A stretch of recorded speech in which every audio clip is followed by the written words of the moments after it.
আকাশবাণী শান্তিনিকেতন। অনুষ্ঠান শুনছেন 103.1 megahertz FM প্রচার তরঙ্গে এবং নিউজ অন AIR অ্যাপের মাধ্যমে। অতিথি অভিনেত্রী ঋতুপর্ণা সেনগুপ্ত ও অনিলাভ চট্টোপাধ্যায়। নমস্কার শ্রোতা বন্ধুরা, আকাশবাণী শান্তিনিকেতন নিবেদিত অতিথি অনুষ্ঠানে আপনাদের সকলকে স্বাগত জানাই। শ্রোতা বন্ধুরা, রবি ঠাকুরের লেখা সেই সাধারণ মেয়েকে মনে পড়ে যে শরৎবাবুকে বলেছিল, তোমাকে দোহাই দি একটি সাধারণ মেয়ের গল্প লেখো তুমি।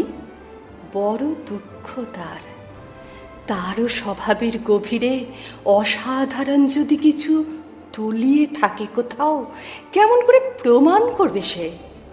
এমন কজন মেলে যারা তা ধরতে পারে? অন্তঃপুরে মায়েদের এমন কত শত স্বপ্ন ইচ্ছায় শ্যাওলা পড়ে থাকে। সংসারের দৈনন্দিন যান্ত্রিক কাজের তলায় পড়ে থাকে তাদের ইচ্ছে। এমনই একটি ভেঙে চুরে যাওয়া মেয়ে নিজের পরিচয়ে ঘুরে দাঁড়াতে চায়, নিজেকে নিয়ে ভাবান এবং উদাহরণ হয়ে ওঠেন। তাকে নিয়েই পরিচালক অনিলাভ চট্টোপাধ্যায়ের নতুন ছবি বেলা। অনিলাভদা, আকাশবাণী শান্তিনিকেতনের পক্ষ থেকে আপনাকে স্বাগত এবং নমস্কার জানাই। নমস্কার। নমস্কার। আর আজকের আসরে উপস্থিত আছেন বহুমুখী প্রতিভার হীরক বিচ্ছুরণে উজ্জ্বল ঋতুপর্ণা সেনগুপ্ত। বিভিন্ন ধরনের ছবিতে নক্ষত্রের দ্যুতি ছড়ানো ঋতুপর্ণা বিশ্বাস করেন মানুষের হৃদয়ে নির্ধারণ করেন অভিনয় শিল্পে একজন অভিনেত্রীর জায়গাটা ঠিক কোথায়। তিনি বিশিষ্ট অভিনেত্রী, ওড়িশীয় মণিপুরী নৃত্যে পারঙ্গমা, অঙ্কন ও হাতের কাছে দক্ষ। গঠন করেছেন ভাবনা আজ ও কাল নামের নৃত্য সংগঠন। স্থাপন করেছেন প্রিজম এন্টারটেনমেন্ট নামে প্রযোজনা সংস্থা। ঋতুপর্ণাদি, আকাশবাণী শান্তিনিকেতনের পক্ষ থেকে আপনাকে স্বাগত ও নমস্কার জানাই। নমস্কার। অনিলাভদা, সাধারণভাবে আপনার সম্পর্কে একটি কথা বহুল প্রচলিত আছে, আপনি নতুন ধরনের কাজ করতে পছন্দ করেন, আর যে কাজটাই করেন অত্যন্ত আন্তরিকতা দিয়ে করেন। তো আমার প্রশ্ন, এই বিষয় নির্বাচনের ব্যাপারটা আপনার মাথায় এলো কি করে? আমি এটাই বলবো যে আমি অনেক বছর ধরে একটা ফুড ম্যাগাজিন চালাই, যার নাম হচ্ছে হ্যাংলা হেসেল। তো হ্যাংলা হেসেলে কাজ করতে গিয়ে দেখেছিলাম যে এই যে আপনি সাধারণ মেয়ের কথা বললেন, এরকমভাবে প্রচুর সাধারণ মেয়ে যারা হয়তো সামান্য একটু স্বীকৃতি, সামান্য একটু বাহবা পেলে বা একটা সোশ্যাল রেকগনিশন পেলে তাদের যাত্রাপথটাই বদলে যায়। এবং সেটা আমরা দেখেছি। আমরা ধরুন হাউস ওয়াইফ, তারা এসছেন আমাদের, হয়তো হ্যাংলায় এসছেন, তারা একটা রেসিপি আমরা হয়তো কোথাও ছেপেছি, তাদের কনফিডেন্স লেভেলটাই বদলে গেছে। এবং তারা বহু মহিলাকে আমরা দেখেছি পরবর্তীকালে, কেউ হয়তো হোম শেফ হয়েছেন, কেউ ক্লাউড কিচেন চালান, কেউ হয়তো পরবর্তীকালে বেকিং করছেন, রান্না শেখাচ্ছেন, ইউটিউব চ্যানেল করেছেন। এরকম বহু মহিলাকে আমি এই লাস্ট 13 বছরে আমি দেখেছি, যাদের একদম হাউস ওয়াইফ থেকে তাদের জার্নিটা অন্যরকম হয়ে গেছে থ্রু হ্যাংলা, থ্রু খানিকটা সোশ্যাল মিডিয়া, সব মিলিয়ে। তো এই মহিলাদের গল্পটা আমরা এখন বলি। আজ থেকে 75 বছর আগে আমি দেখতাম যে সে সময় যে বেলাদের রান্নার বই, তার সম্পর্কে অত কিছু আমরা জানতাম না, কেউ খোঁজও করিনি কোনোদিন। আমি ঠিক করেছিলাম একটা বেলাদের ওপর লিখতে পারি আমরা। তো সেই অনুযায়ী এমন একজন প্রতিবেদককে পাঠিয়েছিলাম এবং সে খোঁজখবর নিয়ে জানায় যে সেই সময় বেঁচে ছিলেন না, 2013-র কথা বলছি। তো কিন্তু তার নিজের জার্নিটাও অসাধারণ, এবং সেটা থেকে তখনই আমার মনে হয়েছিল যে এটা আরও মানুষের কাছে পৌঁছে দেওয়া উচিত এই গল্পটাকে। যে একজন শুধু নিজের জীবনে লড়াই করেননি, একই সঙ্গে বহু মানুষের, তাদেরকে এমন একটা কনফিডেন্স দিয়েছেন থ্রু আর রেডিও শো। আপনি যে আজকে যেটা করছেন আর কি, সেটা এত মানুষের কাছে যাচ্ছে, তারাও তো প্রথম কোনো না কোনোভাবে এর সঙ্গে রিলেট করছে, কানেক্ট করছে, অনুপ্রাণিত হচ্ছে।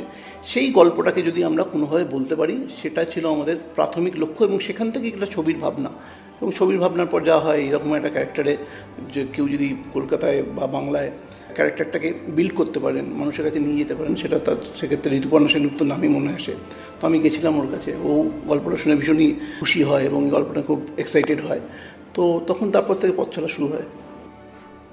আমি এবার অনিলাভদা এবং ঋতুপর্ণাদি দুজনের কাছে একটা প্রশ্ন রাখবো যে দুর্গাপূজার আগেই এবার নারী শক্তির বোধন হতে চলেছে।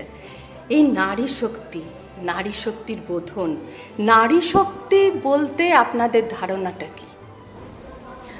দেখো, নারী শক্তির বিষয়টা একটা অনেক বড় বিষয়, তবে আমি যেটা ফান্ডামেন্টালি বুঝি সেটা হচ্ছে নারী তখনই শক্তিশালী সে যখন সে স্বাবলম্বী এবং সে আত্মনির্ভরশীল এবং সে কারো ওপর নিজের নির্ভরশীলতা দেন না এবং নিজের অনেক দৃঢ়তা এবং প্রত্যয় নিয়ে চলেন পৃথিবীতে এবং তার নিজের একটা ভয়েস আছে, একটা আওয়াজ আছে যেটা দিয়ে উনি কথা বলেন এবং অন্য কারোর গলা উনি নিজে ব্যবহার করেন না, নিজের গলা দিয়ে সবাইকে জানান যে উনি কে।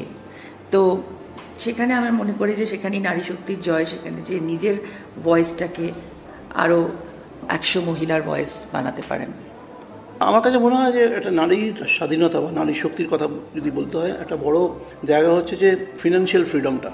স্বাধীনতার ক্ষেত্রে একটা এই যে মানুষ একটা অর্থনৈতিক স্বাধীনতা একটা মেজরলি এটা কাজ করে এবং সেখান থেকে ওই যে কনফিডেন্সটা তৈরি হয় সেটা কিন্তু অনেকটাই নারীকে নিজের কথা বলতে সাহায্যও করে।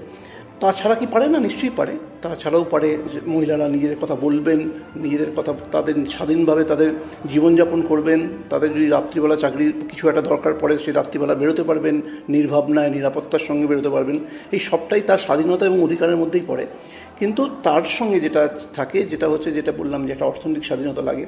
এবং সত্যি কথা যদি আজকে আমরা যেটা বলতে চাইছি যে আজকে আমার বাড়ির মা 4 জনের দারুণ রান্না করেছেন, কিন্তু আমরা তো ভাবিনি, মাকে কোনোদিন বলিও নি যে তুমি এটার থেকে আরও 50 জনকে খাওয়াতে পারো, এটা হতে পারে। এটা সেই স্বপ্নটা মাকে দেখাইনি আমরা সব দ্বারা বহু একটা জেনারেশন বা এখনকার বহু মানুষ তারা হয়তো সবাই বলছি না যে ব্যবসা করবে, সবাই অন্য কিছু না কিছু করবে, কিন্তু যেটা হয় যে একটু কনফিডেন্স পেলে এই মানুষগুলোর তাদের নিজের জীবন সম্পর্কে কি বলবো একটা ওই বিশ্লেষণটা বদলে যায়, একটা নিজের পরিচয় তৈরি হয় যে মানে আমি এর মা অথবা এর স্ত্রী অথবা এর দিদি এছাড়াও যে বাঁচতে পারি সেটা তৈরি হয়ে যায় এবং এটা খুব ভীষণ গুরুত্বপূর্ণ।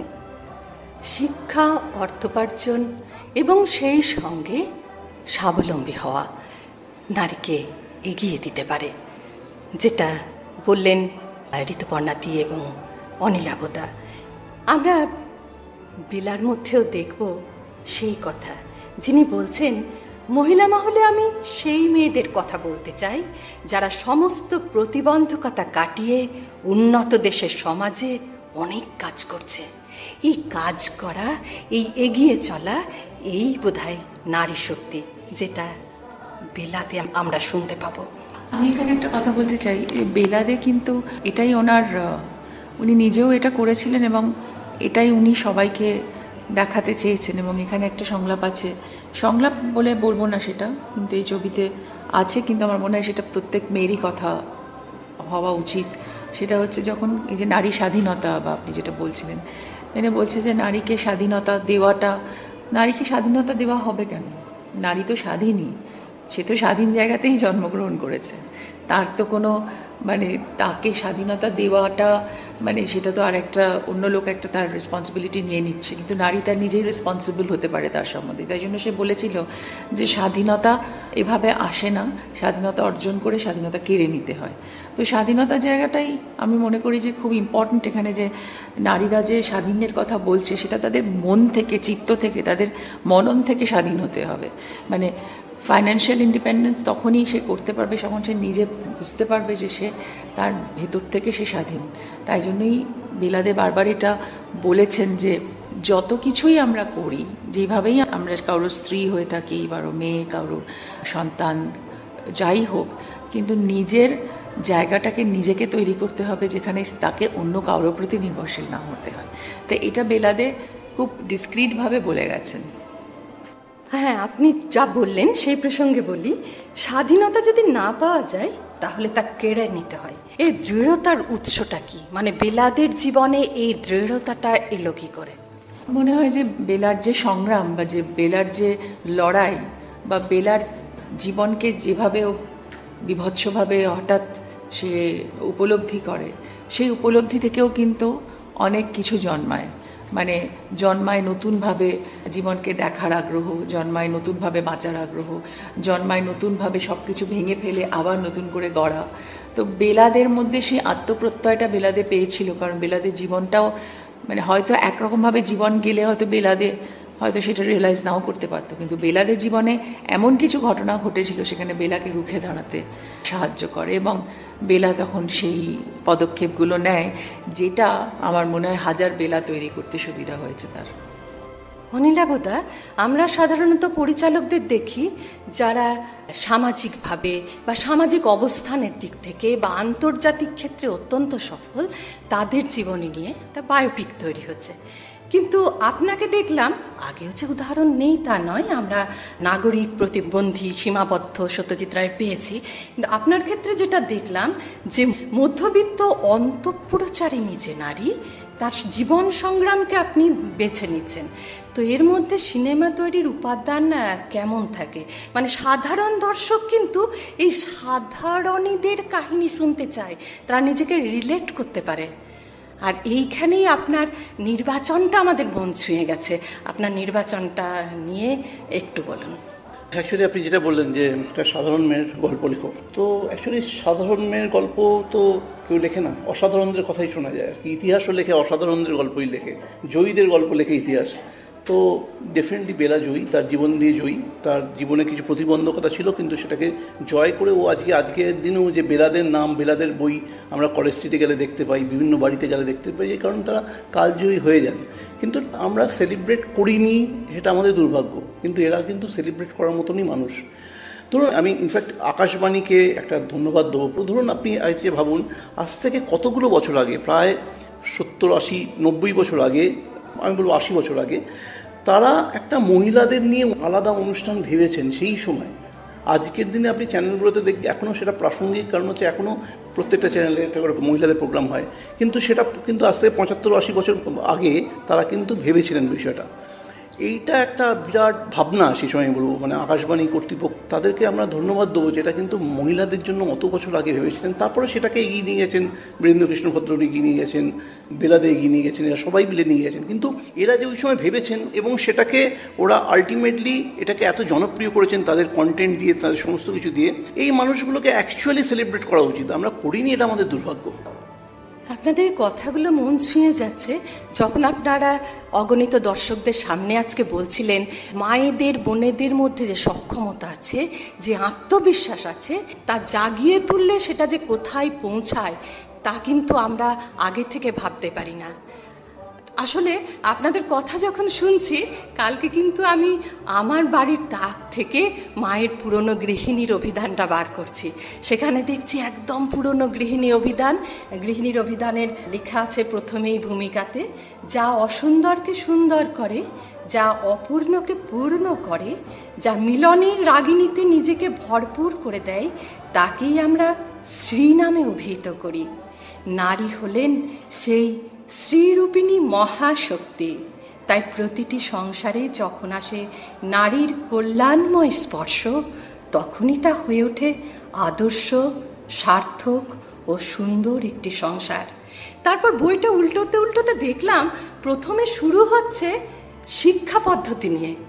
তিনি কিন্তু শুরু করছেন সেই যুগে, সেই সময়ে কিভাবে শিশুকে শিক্ষা দিতে হবে। শিক্ষার পর আসছে পরিচর্যা, ঘর সাজানো, অন্তর বাহিরকে সুন্দর করার কত রকম কৌশল আছে। তিনি সেই বেতার মাধ্যমে সেই সুর, সেই ধ্বনি, সেই মননকে ছড়িয়ে দিচ্ছেন।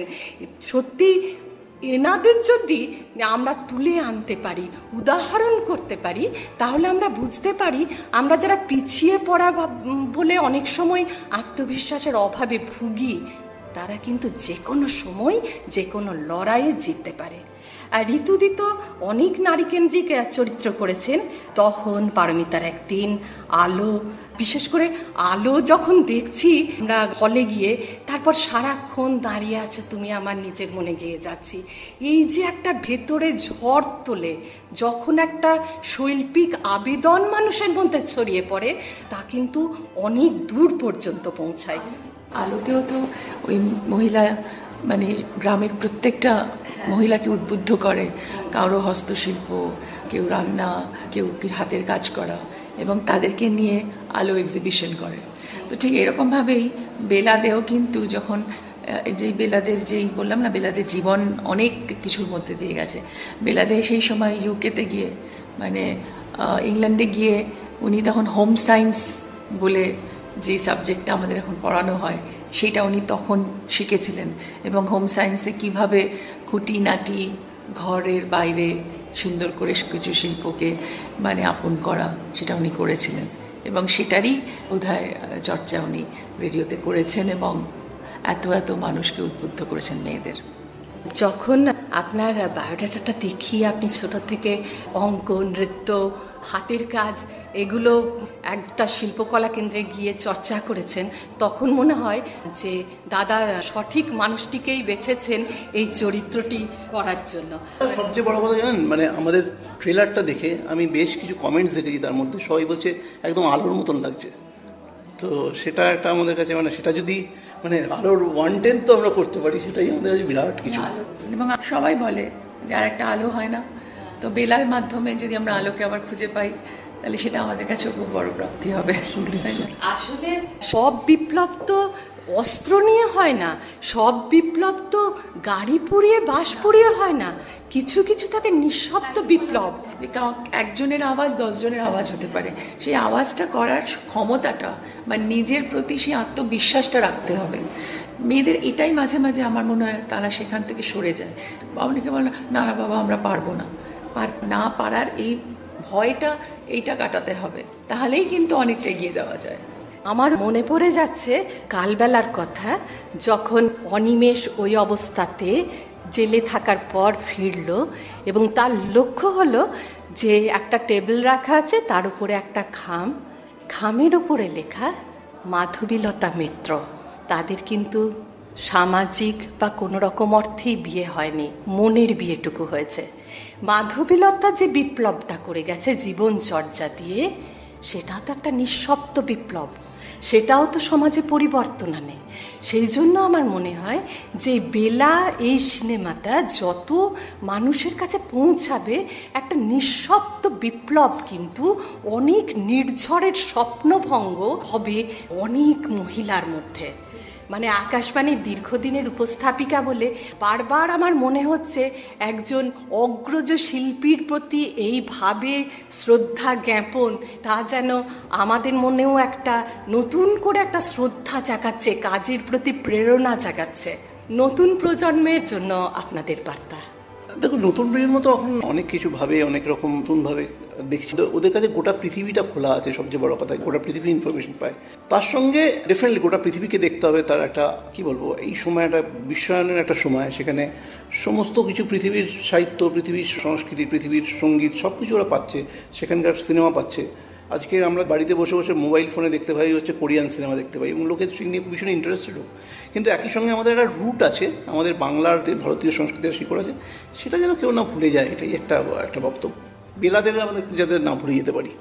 আমি নতুন প্রজন্মকে একটা কথাই বলতে চাই, যে প্রজন্মে তারা আছে তারা তো অনেক কিছু আস্বাদন করছে, তারা দেখছে, তারা বুঝছে, তারা তাদের নিজেদের মতো করে সব কিছু বানাচ্ছে। কিন্তু যেই সময়টা তারা দেখেনি, কিন্তু যেই জমিনের উপর ওরা দাঁড়িয়ে আছে, যারা সেই জমিটা করে দিয়ে গেছে, যেই ফান্ডামেন্টাল জায়গাগুলোকে তারা যেখান দিয়ে চলছে ফিরছে, যেই মানুষগুলো তাদের পিছনের হিস্ট্রিটাকে সামনে দিয়ে গেছে তাদের জন্য, তাদের কথা তাদের জানতে হবে, তাদের ইতিহাস তাদের জানতে হবে, তাদের উত্তরসূরি তাদের জানতে হবে। নাহলে কিন্তু মানে তাদের জীবনটাও কিন্তু সম্পূর্ণ হবে না। আমরা যদি আমাদের পিছনে ফেলে রাখা মানুষদের কথা না জানি, যারা এত সুন্দর এই সময়টা তৈরি করে দিয়েছে, তাদের কথা জানতে হবে। বেলাদে যে সময়টা তৈরি করে দিয়েছে আজকের মহিলাদের জন্য, তাদের কথা, বেলার কথা জানতে হবে। আমাদের আগে যারা এসেছিলেন, যে অগ্রজর কথা আপনি বললেন, তারা আমাদের জন্য কি করে গেছে, যার জন্য আমরা আজকে এখানে দাঁড়িয়ে আছি, তাদের ইতিহাস জানতেই হবে। নালে তাদের জীবন সম্পূর্ণ হবে না। আমরা যদি আমাদের অগ্রজদের ইতিহাস না জানি, আমাদের জীবনটা অসম্পূর্ণ। কারণ আমাদের মনে হবে যে আমরা একটা অসমাপ্ত জীবনের মধ্যে আছি। একটা সমাপ্তি তখনই হয় যখন আমাদের সবগুলো জীবনকে আমরা এক জায়গায় করে নিজের একটা বক্তব্য তৈরি করি। অধ্যাপক অমর্ত্য সেন ক্যাপাবিলিটি বা সক্ষমতা বলতে বুঝিয়েছেন প্রত্যেক মানুষের অন্তর্নিহিত ক্ষমতার বিকাশ ও তাকে উপলব্ধির স্বাধীনতা। বেলাদে বুঝি এই সক্ষমতার প্রতীক। পরিচালকের ভাষায় রূপালী পর্দার বেলা হয়তো নতুন করে স্বপ্ন দেখাবে, আপনাকে হয়তো বলবে আজকের বেলা আপনি আপনি ইচ্ছে করবে নিজেকে ভালোবাসতে। পরিচালক অনিলাভ চট্টোপাধ্যায় ও অভিনেত্রী ঋতুপর্ণা সেনগুপ্ত রূপালী পর্দা ও নিজেদের মনির পর্দার অন্তরালের নানা কথায় সমৃদ্ধ করলেন আমাদের। আকাশবাণী শান্তিনিকেতনের পক্ষ থেকে তাঁদের অশেষ কৃতজ্ঞতা ও ধন্যবাদ জানাই। সঙ্গে ছিলাম আমি অর্পিতা বন্দ্যোপাধ্যায়। শুনছিলেন অতিথি। আজকের অতিথি ছিলেন অভিনেত্রী ঋতুপর্ণা সেনগুপ্ত ও অনিলাভ চট্টোপাধ্যায়। তাঁদের সঙ্গে কথা বললেন অর্পিতা বন্দ্যোপাধ্যায়। আকাশবাণী শান্তিনিকেতন অনুষ্ঠান শুনছেন 103.1 মেগাহার্টজ FM প্রচার তরঙ্গে এবং নিউজ অন AI আর অ্যাপের মাধ্যমে।